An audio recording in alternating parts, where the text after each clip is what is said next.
Hello there. So this is just a quick video to show you where to find custom shapes.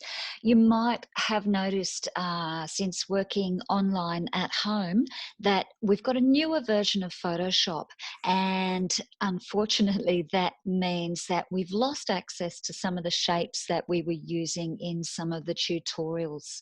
All right, so I'm going to use the example of tutorial 8, and whoops, just going to use the example of trying to find this shape here. It's from tutorial 8. It's called the registration target 2, and it should be in a folder called symbols.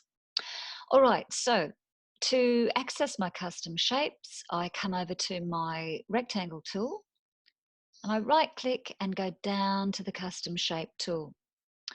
Okay, up here in the top menu, that little drop down shows me my options. So you can see that in Photoshop 2020, or the version for this year, they've changed things a little bit. So we've got some leaves and trees, wild animals, boats and flowers, but we haven't got a lot of those earlier things that we need. So we're just going to quit out of here for the moment, and we're going to go into the very top window of Photoshop and go down to shapes.